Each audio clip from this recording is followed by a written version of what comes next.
शक्ति के साथ खड़े हुए हैं। इसकी तारीफ करता हूं मैं। ये डिबेट का हिस्सा। चचा कोई गलत तो नहीं कहा मैंने?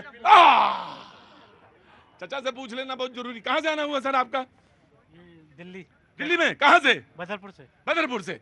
जी क्या करते हैं? ये मैं इंजीनियर हूँ। इंजीनियर है। अच्छा जी, कौन सी ट्रेड है आपकी इंजीनियरिंग में?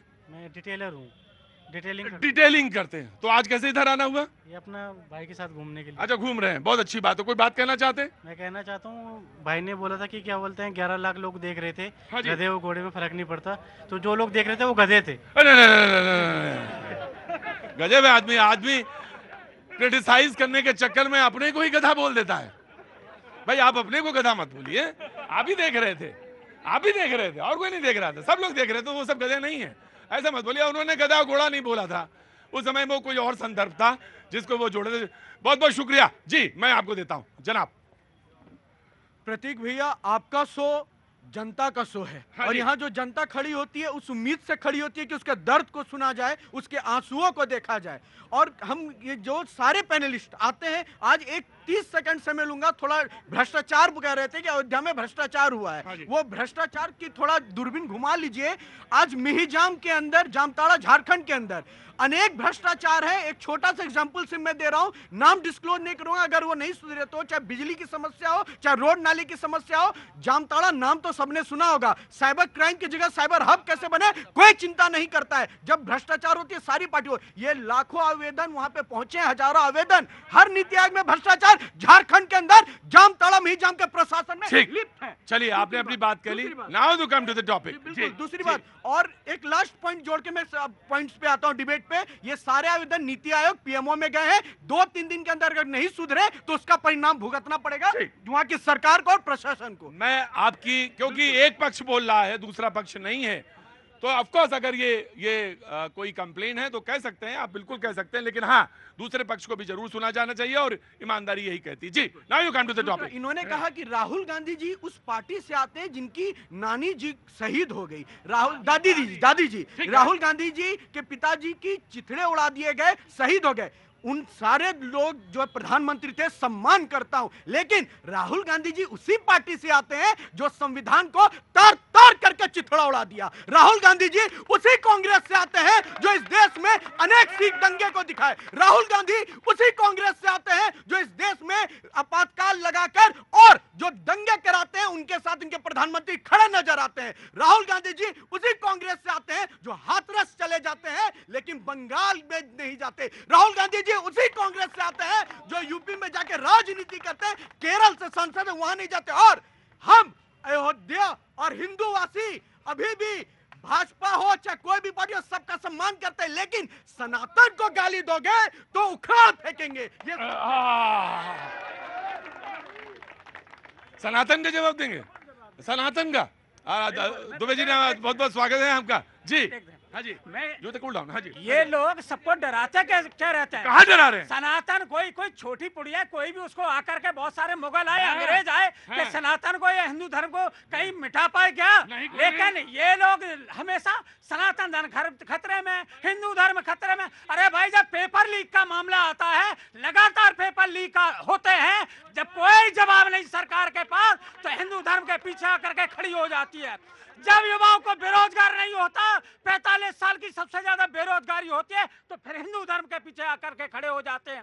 जब किसानों की आमदनी आप दोगुनी नहीं कर पाते, तब आकर के आप हिंदू धर्म के खिलाफ खड़े हो जाते हैं। और आप ये बताएं, हाँ, उनका अब जब आप भ्रष्टाचार की जवाबदेही होती है, चाहे अयोध्या में हो चाहे चित्रकूट में, तो अब जब जवाब नहीं होता तो हिंदू धर्म के राइट। जी जी, बोलिए। प्रतीक जी, भाई साहब ने बहुत अच्छी बात कही। इन्होंने कहा कि भ्रष्टाचार, बेरोजगारी, मैं आ गया। अब खड़े ना।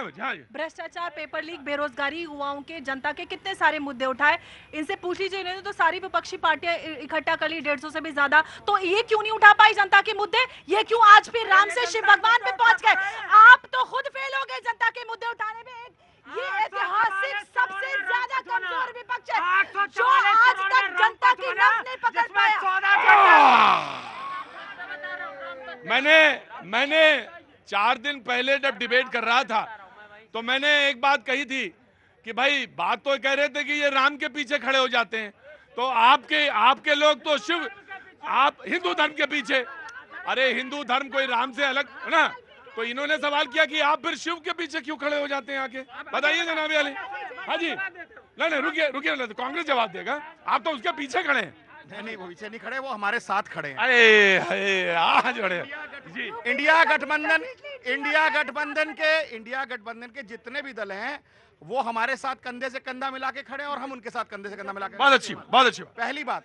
दूसरी बात, जहां तक अगर ये जिस विकास की बात कर रहे हैं, अभी मैं तो एक बात पूरे देश की जनता के सामने कहना चाहता हूं, आपके इसके प्रतिष्ठित चैनल और प्रतिष्ठित आपका शानदार शो के माध्यम से, जब से तीसरी बार नरेंद्र मोदी साहब ने शपथ ली है, पता नहीं देश में क्या हो गया है, एक आपातकाल जैसी स्थिति आ गई है। आज देखिए, अरे सुनिए सुनिए सुनिए सुनिए सुनिए सुनिए सुनिए सुनिए, ये है असली आपातकाल, ये है असली आपातकाल। अरे सुनिए सुनिए, आपका राजकोट का एयरपोर्ट, आपका दिल्ली का एयरपोर्ट, आपका अयोध्या का पानी टप टप करना, आपका रेलवे स्टेशन बह जाना, आपके बिहार में नदियों पर पुलों का बह जाना, तब से कहीं ना कहीं ऐसी मनुष्यत सी पैदा हो गई है। ये अगर कहा जाए देश में असलियत में ये आपातकाल है। देखिए, हाँ जी, अब आप बोलना चाहेंगे। देखिए, मैं तो नहीं, आपको कुछ गलत फहमी है अपने बारे में, आप आराम से खड़े रहिए, आप बिल्कुल खड़े रहिए चुपचाप, आराम से। I will give you chance, I will give you chance, I will give you chance. जैसे कूल डाउन, आराम से। नहीं आदर्श, अब चुपचाप। प्रतीक भैया, इन्होंने कहा ये असली आपातकाल, इन जनता को आपातकाल कह रहे हैं। अगर इनके अनुसार ये आपातकाल है तो ये तो अच्छा आपातकाल है कि मीडिया सुन रहा है, आप गाली दे रहे हैं, जनता खड़ी है। हमारे समय में तो जेल भेज दिया जाता था। ये अगर आप आपातकाल करते ना, अपना आपातकाल याद कर लीजिए, बच्चे को निकलने नहीं दिया जाता था, मीडिया को शट डाउन कर दिया जाता था। और दूसरी बात, ये अभी भी नहीं सुधरेंगे। एक बार बोलिए कि हिंदू हिंसक होते हैं, ये हमने नहीं कहा और गलत है, बोलिए आप, हिम्मत नहीं होगी बोलने के लिए। और लास्ट पॉइंट में कहना चाहूंगा, बार बार भ्रष्टाचार, जिनकी कुर्सी बनी हो भ्रष्टाचार से, वो दूसरे को टोके। और हमने कहा इंडिया अलायंस मिलकर है, बड़ी बढ़िया मिली है साहब, कंधे बड़े ऊंचे किए हैं। बंगाल में कंधे नीचे और यहाँ पे ऊंचे, केरल में कंधे नीचे और यहाँ पे ऊंचे, पंजाब में कंधे नीचे और यहाँ पे ऊंचे। नौटंकी की फौज जनता को मूर्ख समझती है। अच्छा, ठीक। कहां से आना हुआ सर, कहां से आना हुआ? नोएडा से आया हूँ। नोएडा से। क्या नाम है साहब आपका? सुजीत सिंह। सुजीत सिंह। सुजीत जी बोलिए। मैं कांग्रेस के प्रवक्ता से। चाचा, आपको जिम्मेदारी दी है मैंने इधर की, हरियाणा के पास है जिम्मेदारी इधर की। और आप जी जनाब, कांग्रेस के प्रवक्ता ने अभी जस्ट आपातकाल का शब्द का प्रयोग, माने आपातकाल कब आया, ये शब्द का उत्पत्ति कहाँ से हुई, वो 1975 को याद कर लें। और 1975 से लेकर के 80 का जो दशक रहा, मैंने 5 साल का जो समय रहा, आपातकाल उस समय असली आपातकाल जो था, जब लोगों को जेल में बंद किया जाता था। सवाल क्या करना चाहते हैं आप? सवाल ये उन्हीं से पूछना चाहते हैं, जो आपातकाल की जो शब्द की उत्पत्ति जो हुई, वो कांग्रेस के कार्यकाल में हुआ। और वो जो आप इस समय आपातकाल की जो बात कर रहे हैं, आज कम से कम खुल करके लोग बात तो करते हैं। ठीक है। अगर आप कह रहे हैं कि ये असल में आपातकाल है, तो आप इसी आपातकाल में 52 से 99 हुए हैं सर। और इसी हरनाम जी सुनिए, और इसी आपातकाल में मैं आपकी तारीफ करके कह रहा था कि इसी आपातकाल में leader of opposition, leader of, क्या मतलब नारा लगाना तो चलो धरने पे बैठते हैं, मुझे लग गया था। अब चश्मा उतार लो, सूरज खत्म हो गया। गजब है भाई, हर आदमी एकदम ऐसे लगे जैसे लड़ाई लड़ने के मूड में आया है। मैंने कहा कि राहुल गांधी, अगर ये आपातकाल है तो राहुल गांधी बहुत अच्छी तरह से खड़े हुए हैं।